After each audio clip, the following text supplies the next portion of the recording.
Hello students, how are you all? I hope you are all fine. I am your mathematics teacher. I am Lakhan Bhaiya and I will be your mathematics teacher. So our today's topic is number system. This is the first chapter of our class 9th. Before starting number system, we are familiar with number line.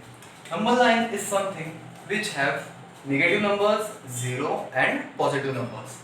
We can denote any sort of number in number line, such as whole numbers could be represented in the number line, positive numbers could be represented in the number line, integers, natural numbers, rational numbers as well as irrational numbers could also be represented in number line. And after all the numbers which are represented in number line are known as real numbers.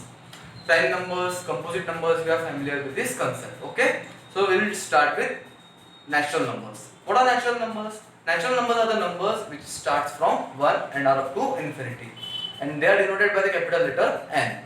Whole numbers are the numbers which start from 0 and are up to infinity, and infinity is denoted by the symbol infinity. This is the symbol for infinity, and whole numbers are denoted by the symbol W.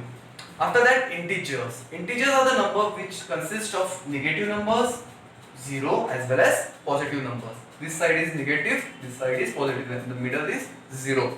And integers are something which are denoted by the letter capital Z. And then there comes rational numbers. Rational numbers are something which means ratio. Rational number stands for ratio. So ratio means it has the numerator in it and has denominator in it. So we can write it in the form of P upon Q. It could be written in the form of P upon Q, where P is a numerator and Q is a denominator, and Q should not be equal to 0. This is our basic primary condition for any sort of rational numbers. Okay, and rational numbers are denoted by the capital letter Q. So now we'll continue with irrational numbers. Irrational numbers are something which could not be denoted in the form of P upon Q. They are numbers which are not denoted in the form of P upon Q. For example, root 2, root 3, root 4 and root 5. Sorry, root 4 is not a irrational number. So I'll write root 5 instead, or pi, or 0.301300001 and so on. Okay, from this example I can say that irrational numbers are non-terminating numbers. It does not terminate, they do not terminate from. After that we'll see what are prime numbers. Prime numbers are the numbers which are the factors of 1 and the number itself. For example, 2, 3, 5, 7 and so on. And the composite numbers are the numbers which have more than 2 factors. For example, 82. 82 have more than 2 factors. So I'll say 82 is a composite number. Okay, I hope you guys are well known about this, as we have seen this in our previous classes. So we'll start with number line. Okay, I will try to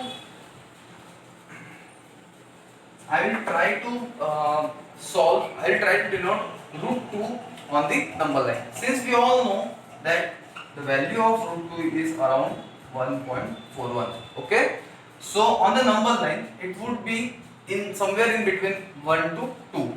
So as I have denoted here, the value 1.41, that is root 2, is in between 1 and 2. So it will come here somewhere in between 1 and 2.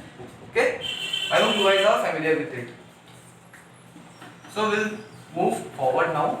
We'll try to see some examples, and I'll give some examples.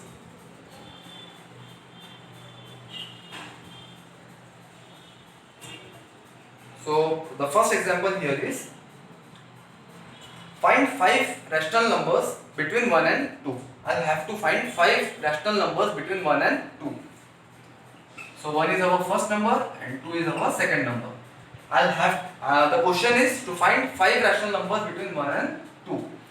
So rational numbers are obviously in the form of P upon Q. Q should not be equal to 0. So since we know that 1 and 2 are rational numbers, because the denominator here is 1 and the denominator for 2 is also 1. Okay, I'll have to find 5 rational numbers. Okay, so what will I do? I'll add 5 to 1. I'll add 1 to 5. So it will be 5 plus 1, that would be 6.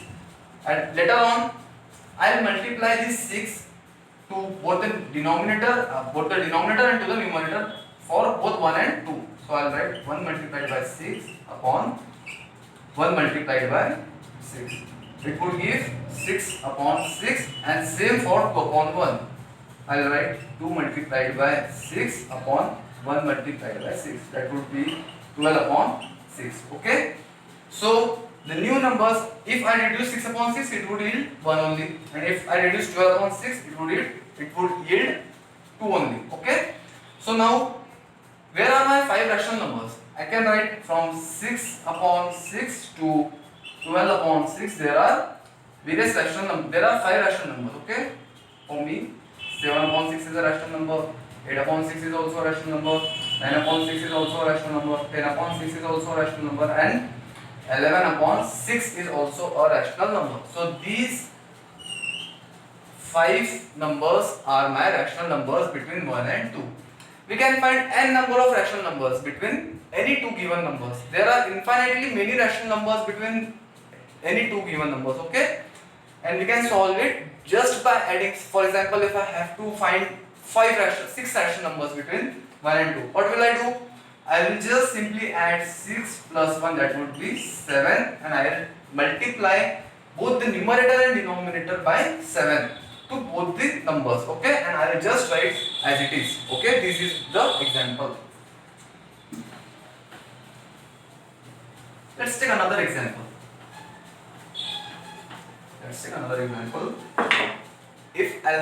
If I wish to find 6 rational numbers between 3 upon 5 and 4 upon 5.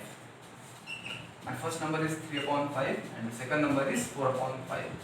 Since we can see the denominator is same here, I can simply multiply it by number 6 plus 1, 7. So I'll multiply the number by 7 to both the numerator and to the denominator.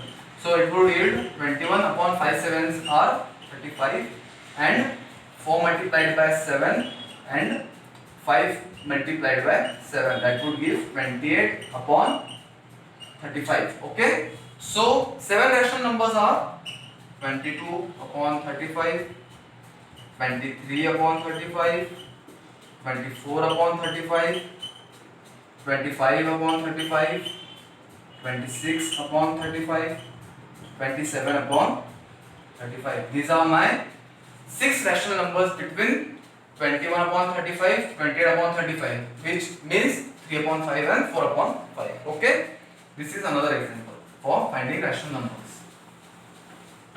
And we'll have to remember that there are infinitely many rational numbers between any two given numbers.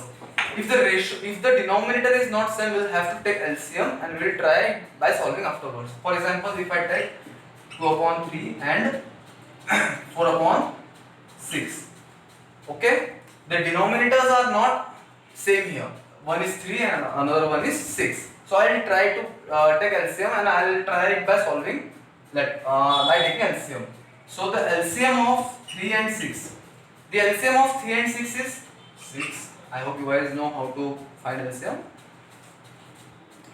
So for taking 6, for 6, I'll have to multiply this 3 by 2. So I'll multiply 2 by also 2, because we will have to keep the ratio in equal proportion for every time. So 4 upon 6 will be my new rational number, and this is also, let's take here 5 upon 6. Okay, so 5 upon 6. Since both the numbers are same, I have taken 5 upon 6. Okay, so let's try and find numbers now. I wish to find 2 rational numbers between these numbers. So I'll multiply simply by 2 plus 1, that is 3. I'll multiply both the numerators and denominators by 3. Okay, so 4 multiplied by 3 upon 6 multiplied by 3 would give 12 upon 18, and 5 multiplied by 3 upon 6 multiplied by 3 would also give 15 upon 18. Okay, now I hope you guys can find now two natural numbers between 12 upon 18 and 15 upon 18. The first one is 13 upon 18 and the second one is 14 upon 18. This is my first number and this is my second rational numbers. Okay. In the later exercise, in the later video, we'll try to solve exercise 1.1 and after that we'll see about irrational numbers. Okay. Thank you.